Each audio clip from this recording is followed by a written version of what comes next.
16억짜리 상가를 분양사무소 직원에게 후려쳐가지고 그냥 10억에 가지고 와서 7억은 대출, 3억은 내 돈 넣고. 아니 이자 내고도 지금 400, 500이 남네? 그거를 안 할 바보가 있나? 김부장 이야기, 서울 자가의 김부장 이야기. 저도 송혜구 작가님 책을 너무나 즐겁게 또 제가 너무나 감명도 많이 받았고 드라마로 나온다 해가지고 기대를 하면서 지금 계속 저희 가족 전체적으로 저희 애들도 좋아하더라고요. 정주행을 하고 있는데 최근에 상가 분양 사기 드라마를 안 보신 분들에게 도대체 무슨 소린가 하시겠지만 상가 분양 관련된 이야기가 조금 스포적인 이야기도 있으니까 주의를 좀 해주시고요. 그런 이야기가 나옵니다. 거기 이제 댓글이라든지 사람들 기사 관련돼서 좀 의견을 봤더니 아이고 저거 멍청하네 저거. 요즘도 그 상가 투자하냐? 자영업 지금 다 망해가고 있는데 상가 투자 그리고 뭐 아무나 하냐? 그것도 구분 상가를 신도시에 그 근처에 또 여기 들어오는데 신축 여기에 도보권으로 3분이다 5분 컷이다 초역세권 좋다고.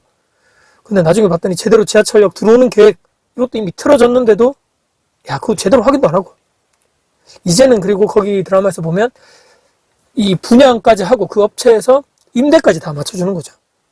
거기 나오는 대로 봤더니 2천에 보증금 2천에 900 이것도 약간 보증금 왜 이렇게 적지 이렇게 생각하실 건데 2천에 월세 900 부가세 10% 별도니까 월 1,000만 원. 그래서 이자 내고도 몇백이 남네. 대박이다. 16억짜리 이런 분양 상가를 거기 막 얘기를 하는 거죠. 담당자랑 옥신각신 하면서 10억에 하자. 거기 더 깎아 돌라. 나 이거 안 하면 안 해. 대한민국 굴지의 통신사 대기업에서 30년 짬밥이고 그것도 영업으로 밥 벌어먹고 다니는 사람인데 내가 너희들 수가 다 보인다 보여. 이런 하수들. 그냥 15로 하자. 어떻게 하자 하다가 결국 10억 5천에. 근데 그 분양 담당자 항상 이런 얘기 하죠. 아유 사장님 절대로 이거는 다른 사장님한테 얘기하시면 안 됩니다. 이렇게 싸게 계약했다고 하시면 절대 안 된다. 다른 사장님들은 다 분양 원가대로 계약했습니다. 절대로 입조심 걱정하지 마. 아이고 고맙다. 근데 왜 엎어졌을까? 왜 사기를 당했을까? 들어오기로 했던 그런 얘기를 듣고 들어오기로 했던 그런 예비 임차인 그 프랜차이즈 사장한테 전화를 해가지고 아유 곧 이제 뭐 인테리어 하실 거죠? 장사하실 거죠? 했더니 못하겠는데요? 뭐 갑자기 사업을 접게 됐는데요? 계약금 그 보증금 보내주셨잖아요. 그러니까 포기할게요. 뭐지? 10억 5천 그 처음에 계약했을 때 깎아가지고 16억에서 10억 5천 거기서 보통 이제 7, 80% 정도 대출해 주니까 7억 정도. 근데 주변 상가 이 사기라고 직감을 한 다음에 그제서 이제 분양 주변에 있는 일반적인 부동산 가서 물어보니까 거기 3억에도 분양이 될까 말까 하는데 그걸 받았다고요? 그렇게 분양시키더니 다들 사기라고. 그 10억 분양가 중에서 7억 대출이고 3억이 내 돈 들어가는 거죠. 보통 이렇게 퇴직하셔가지고 몇 억 정도 퇴직금이 나오니까. 실제로 2천에 900인데 월세 받아서 대출이자 내고도 원래는 몇백 정도 한 달에 남겠구나. 순수익 그 정도 되네. 장밋빛 미래 상상만 해도 좋았는데 3억에도 안 팔린다고. 지금 내 이런 10억 5천만 원짜리 하는 이런 상가가 3억? 그럼 실제로 어떻게 되는 겁니까? 내 돈은 고스란히 퇴직금은 그냥 3억이 날아가는 거고 대출이 7억이 남았네. 빚이 7억. 왜 이런 일이 벌어질까? 저 사람, 그러니까 그 주인공 있죠. 서울 자가의 대기업 다니는 김 부장이 정말 바보라서 머저리라서 지능이 낮아서 나는 절대로 안 그럴 거라고요. 나는 저런 거 왜 속냐. 저 바보들 요즘 유튜브 같은데 다 나오고 정보가 다 퍼져 있고 절대로 안 당하지. 그런 거 속는 사람들만 보면 정말 저 멍청한 것 같아. 저 당해도 싸다. 끝까지 저는 대한민국이 이런 병들어버린 까지 문제점이 있다고 생각하는데 첫 번째가 당연히 속아 넘어간 사람에게 손가락질을 하고 비난을 하는 이런 문화가 정말 문제다. 이게 가장 병처럼 지금 대한민국에 다 지금 퍼져 있다는 거죠. 물론 욕심이 있겠죠. 내가 요 정도 우리가 보통 생각하는 사람들은 저도 이제 임대업을 하지만 그 건물주들을 말이야 쉽게 돈 버는 거 아니야. 그 건물 사가지고 이렇게 딱 해서 월세 계약해가지고 따박따박 월세 받고 가만히 편히 지는 놀면서 말이야. 아니 그 건물 사기 전까지의 그런 이렇게 과정은 아무것도 생각이 없는 건가요? 또 이게 중간중간에 월세를 안 낸다거나 악성 임차인을 만난다거나 또 요즘에 금리가 다시 올라가니 많으니 예전에 고금리 상황도 있었고 그 대출이자 내는 거에 대해서 그런 또 공실에 관한 이런 엄청난 리스크에 대해서는 전혀 그 과정들은 난 모르겠고 건물주들 너무 편하게 돈 번다 이런 문제점들 본인이 그 상황이면 절대로 이런 얘기 저는 자기들은 동의를 할 수 없는 거죠. 어디 가서 이 사람들이 이거 내 잘못이네 다 손가락질 하니까 어디 가서 사기당했다 말도 못하고 이 드라마에서도 주인공 그렇게 하는 거거든요. 가족들에게 아직 말도 못하고 당한 사람, 그러니까 내 잘못이라고 생각하는 거죠. 스스로 그래서 극단적인 선택을 하시는 분들이 있고, 이 사기친 놈을 폐가망신 시켜야 되는 거죠. 평생 감옥에 딱 넣어놓고, 그게 소액이라 할지라도 말입니다. 기망할 목적이 있는 것은 다 사기죠. 무조건 사기 금액이 다 나옵니다. 피해자들이 다 있으니까.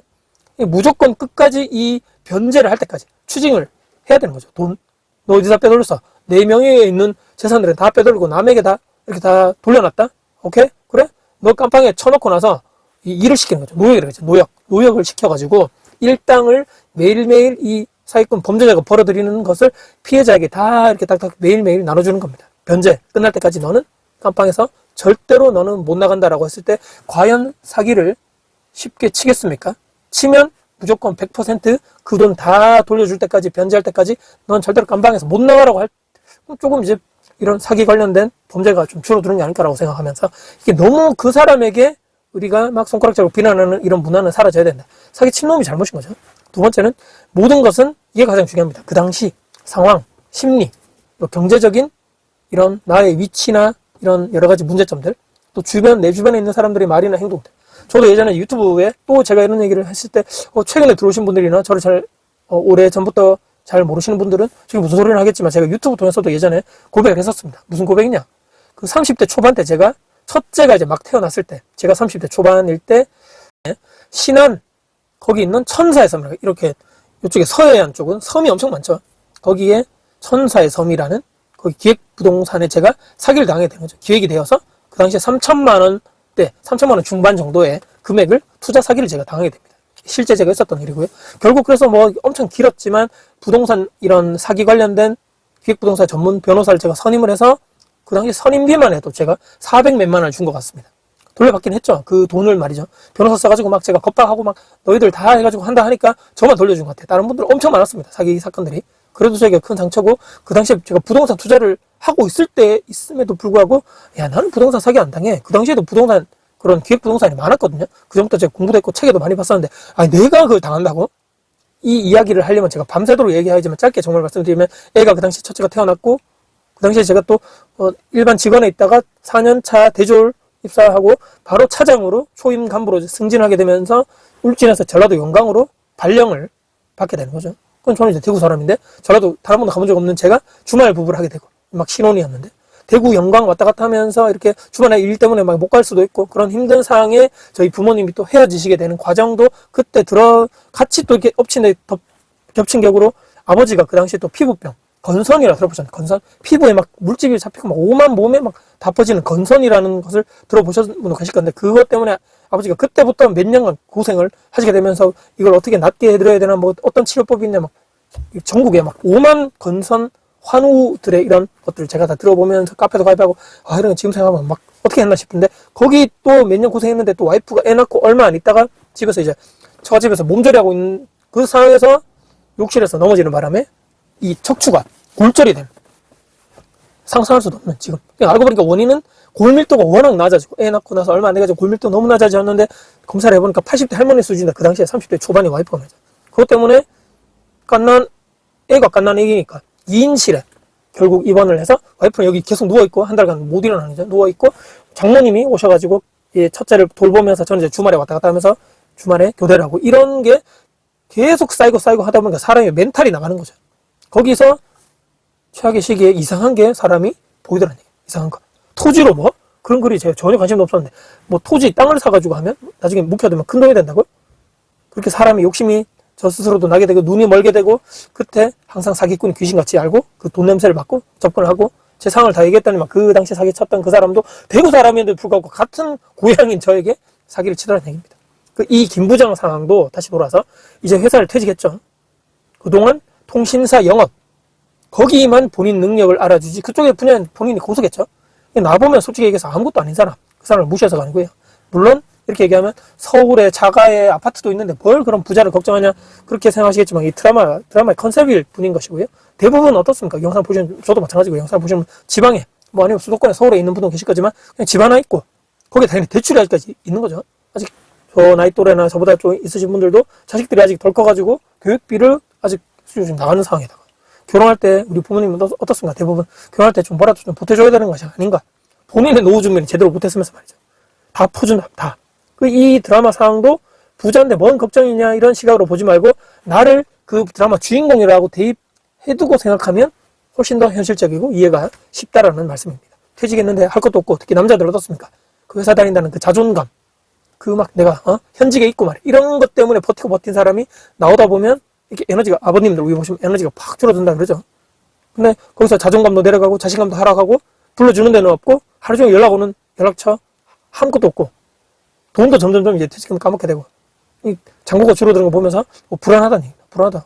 처음에 몇 달은 좋겠죠. 치고 놀고 늦잠 자고 이게 막 여행 다니고 취미 하지만 내 자산이 있고 월급 예전에 월급을 대체할 또 다른 현금 흐름이 있으면 어느 정도 마음이 안정적이 되고 경제적인 상황도 안정되겠지만 그런 게 보통 없으면 점점 불안해지고 너 이거 어떻게 해야 되나 돈은 점점 눈에 보이게 줄어드는데 어디 가서 나를 뭐 일을 해야 되나 어떻게 해야 되나 막 고민하는 거죠.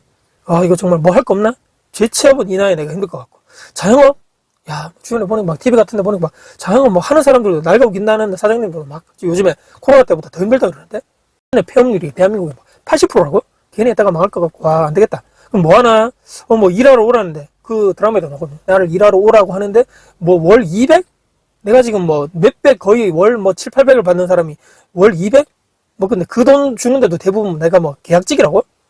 내가 대기업 짬밥 30년이고 부장까지 단 난데 하면서 저런 소수기업, 중소기업에 내가 간다고? 죽어도 안 되지 그거는. 근데 주변에 봤더니 건물, 월세, 상가 월세? 전화 받아야 되겠다. 거기 또 친구도 나오는데 친구가 정말 월세 3천만 원을 받는 친구가 나오는데 정말 좋은 친구죠. 그렇게 이렇게 되면서 자연스럽게 눈이 멀고 공부도 제대로 하지도 않고 분양사 말만 믿고 주변 시세 파악도 안 하고 수요조사도 하지 않고 덥석 수억 빚내가지고 상가를 투자를 하게 되는 일련의 과정이 이런 여러 가지 모든 복잡 미묘한 관계들로 다 연결되어 있다는 말씀이에요. 나라고 똑똑하다. 나는 정말 저런 거 안 당해. 나는 절대 저런 사기 안 당할 거야. 스스로 너무 믿지 말자는 얘기입니다. 내가 어떤 상황, 어떤 심리, 미래에 어떤 나의 경제적 상황이 될지, 갑자기 누가 본인이 아프실지, 내가 아니면 내 배우자가 아프게 될지, 내가 뭐 사고를 나서 다치게 될지, 주변인들이 또 내 주변에 어떤 얘기를 할지, 이 미래는 아무도 모르기 때문에 사람은 이런 불안하고 어지럽고 불안정한 마음을 쉽게 요또 상황에 또 어떻게 또 귀신같이 알고 사기꾼들이 그런 돈 냄새를 맡고 오는 것도 이런 또 필연적인 이런 또 상황이 될 수도 있다. 그렇기 때문에 마지막으로 우리는 그런 건 없다. 제가 여기 말씀드리는 마지막에 쉽게 빠르게 한 번에 누구나 다 원금 100% 보장합니다. 그러면 5년간 임대 100% 보장 다닥. 주변 평균보다 이상하게 높은 수익률? 이상한 너무너무 싼 가격? 저 가격이 맞나? 이렇게 이상한 거 있죠. 약간 촉이 쎄하다 뭔가. 기본 베이스 자체를 저거 너무 좋은 기회인데라고 하는 게 아니고 저거 이상한데? 저 사기 아닌가? 저건 내 것이 아니야. 하는 순간 지옥이다. 생각하면 된다.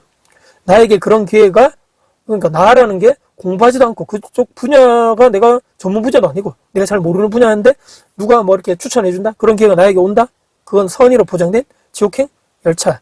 우리는 이런 생각만 내면에 기본적으로 깊숙하게 딱 박아두고 하루하루 열심히 살아가시면 된다. 제가 예전 영상에도 말씀드렸지만 퇴직금을 받아가지고 통장에 있는데 조금씩 쓴다.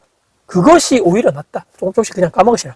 엄한데 써서 공중분해 시켜가지고 한순간에 날리지 말고 그냥 그걸 쓰시는 게 오히려 더 전 먼 미래 내 남은 인생을 봤어라도 훨씬 더 100배, 1000배, 만배 나은 선택이라고 말씀드리면서 조금씩 그냥 돈을 쓰자.